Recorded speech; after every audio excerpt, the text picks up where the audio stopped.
नमस्कार, मैं हूं मधु और आप देख रहे हो मेरा YouTube चैनल बगिया की महक। आज मैं सीड्स ग्रो करने के आपके साथ 3 मेथड्स शेयर करूंगी। ये मेरे पास लास्ट विंटर के सीड्स पड़े हैं, इनको मैंने फ्लावर नेम के साथ सेव किया हुआ है, तो आज मैं इन्हीं को ही ग्रो करने जा रही हूँ। सबसे पहले पोट्स की बात करते हैं। तो पोट्स में हम मिट्टी का भी ले सकते हैं, प्लास्टिक का भी ले सकते हैं, लेकिन उनका मुंह खुला होना चाहिए। और मिट्टी का है तो उसके होल को हमने मिट्टी के टूटे हुए गमले के टुकड़े से कवर कर देना है। और अगर प्लास्टिक का है तो उसमें थर्मल कोल्स के टुकड़े होल्स के ऊपर रख दें, तो इससे इनका जो वेट है वो लाइट रहेगा। तो इस प्रकार हम इसके होल्स को कवर कर दें। सीडलिंग बास्केट में भी हम सीड्स को ग्रो कर सकते हैं, तो उसके लिए हमें सीडलिंग बास्केट को कोकोपीट से फिल करना है। इसमें सिर्फ कोकोपीट मैं यूज़ करती हूँ। तो जिसमें सीडलिंग बास्केट रखनी है उसमें भी कोकोपीट की एक लेयर बिछा देती हूँ। और इसमें अब मैं पानी डाल दूँगी, ये मॉइस्ट हो जाएगी। तो इस प्रकार इन सीडलिंग जो बास्केट है इसको इसके अंदर रख दूँगी। ऐसे रखने से सीडलिंग बास्केट हमेशा मॉइस्ट रहेगी, सूखेगी नहीं। आप सीड्स ग्रो करने के लिए जो सोयल मिक्सचर तैयार करना है वो बहुत हल्का होना चाहिए। उसके लिए मैं 50% गार्डन सोयल यूज़ करती हूँ, 10% कंपोस्ट, 10% पेरेलाइट और 30% मैं कोकोपीट मिलाती हूँ। और सीड्स जो होते हैं वो 3 टाइप्स के होते हैं। कुछ तो राई जैसे होते हैं, कुछ जीरे जैसे होते हैं, और कुछ इस प्रकार के होते हैं जैसे डहेलिया के थोड़े बड़े सीड्स होते हैं। तो इनको मैं इस तरह सीडलिंग बास्केट में ही ग्रो करती हूँ। जो बड़े सीड्स इस प्रकार के डहेलिया जैसे होते हैं, इनको बस ऐसे डाल के इसको थोड़ा सा कवर करके इस प्रकार इसमें मैं पोट में प्लेस कर देती हूँ, तो ये बहुत बढ़िया ग्रो होते हैं। अब सेकंड मेथड में सोयल को मैं अभी 10 मिनट पहले मैंने पानी डाला था, ये पूरी तरह गीली सोयल है। तो इसके ऊपर जब सीड्स लगाने हैं तो हमने हाथ में लेके इसको या ऐसे स्प्रिंकल कर देना है सीड्स को। स्प्रिंकल करने के बाद एक लेयर इसमें सूखी जो सोयल मिक्सचर है सूखा उसकी लगा देनी है एक लेयर, और फिर उसको पानी से पूरा भर देना है।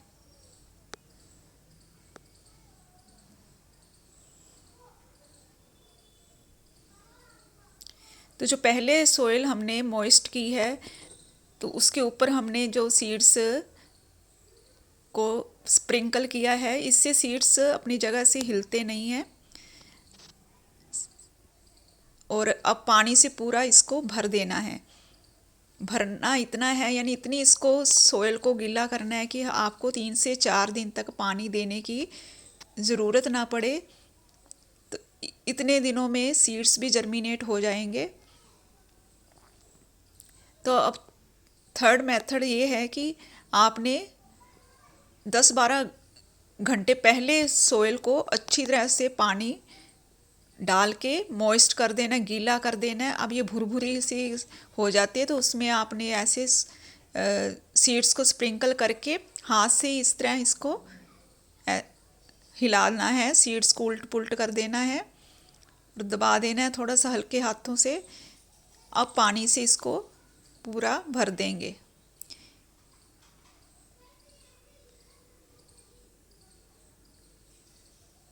इसमें भी पानी इतना देना है, हमने गीला इतना करना है कि हमें 3 से 4 दिन के लिए पानी देने की ज़रूरत ना पड़े दोबारा।